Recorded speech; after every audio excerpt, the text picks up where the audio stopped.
Good morning, everyone. Welcome to Monday. Welcome to Monday Minutes. Big thank you first and foremost to Fox Business, Maria Bartiromo, for including us last week on Fed Day. It's always very special to have a voice on Fed Day. And then Chair Powell.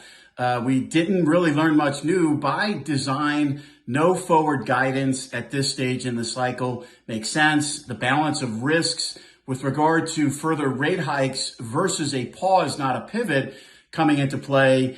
And as the chair said, he could see a scenario where they do increase rates at the September meeting. He sees a scenario where they could leave rates on hold. With regard to rate cuts, the Fed will lower rates when they feel they need to lower rates.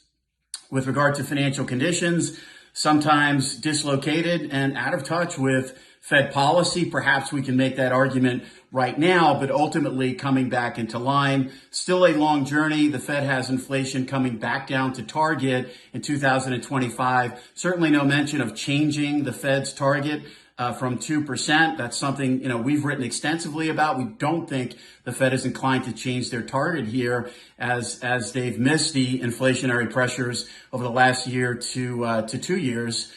And certainly a lot of talk about getting back down to that 2% target. Perhaps the most important thing, or one of the most important takeaways, and we've been asked by this with clients, is the notion of, is the Fed going to wait until they're at 2% before they lower rates? And I think the answer is absolutely no. And Chair Powell explained when looking at real rates, if you think about it, even if the Fed were to pause here, this was the last rate hike in this cycle. If inflation continues to come down, over time, the Fed is becoming more restrictive, right? Real rates are increasing as inflation comes down. The Fed's on hold or potentially going a little bit higher here. So certainly there is a scenario if inflation does continue to come down that the Fed will in fact be lowering rates, call it perhaps sometime in 2024 into 2025 if inflation does cooperate with the Fed's target of getting back down to 2%. They're not going to want to be as restrictive as they are now. It's likely not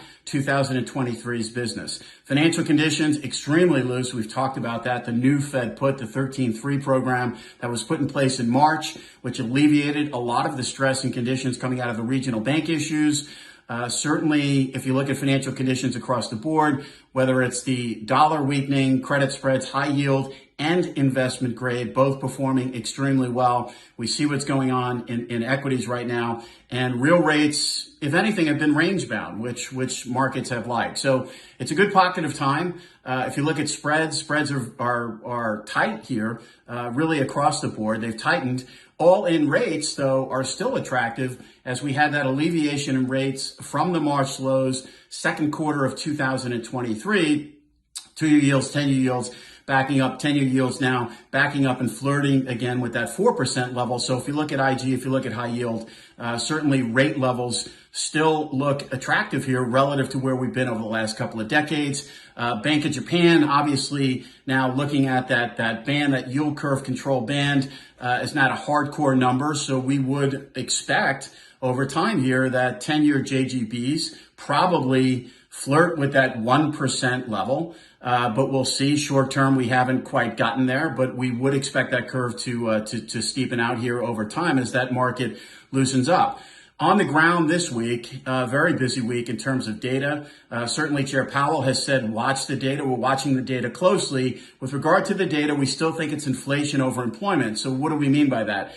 If inflation continues to temper, and we do have more readings with regard to CPI and PCE before that September meeting, if inflation does continue to temper and cooperate with the Fed's forecast, and at the same time, we still get decent employment numbers, well, that's a good place for the Fed to be at. And markets are reacting to that. The biggest force and factor in 2023, with the exception of that March hiccup, has been the tempering of inflation. Risk assets have loved the fact, albeit in some cases with base effects, that inflation has actually come down. It's come down quite dramatically. That's been the overriding factor for risk assets, and we think it will be the overriding factor for the Fed. So decent employment numbers, call it anywhere from 100 to 200,000 on a monthly basis. They need that number to skew more toward the 100,000 number. But if we do get decent employment numbers, and at the same time, inflation does find a way to continue to level off and come down, we do think it will be a recipe for the Fed to in fact pause here.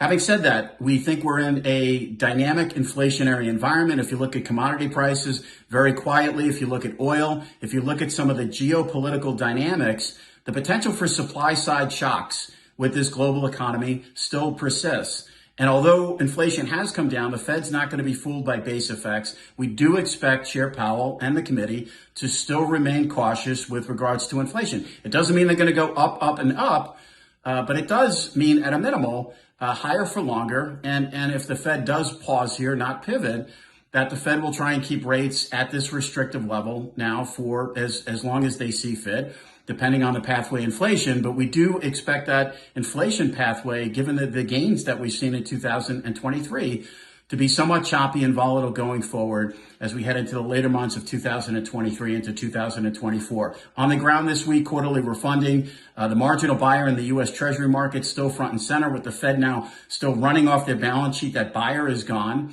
Dynamics changing globally, dynamics changing in Japan. So that marginal buyer is important. And we've seen that in the price action. There's been no real need to chase yields lower here as long as the economic data remains the way it's been.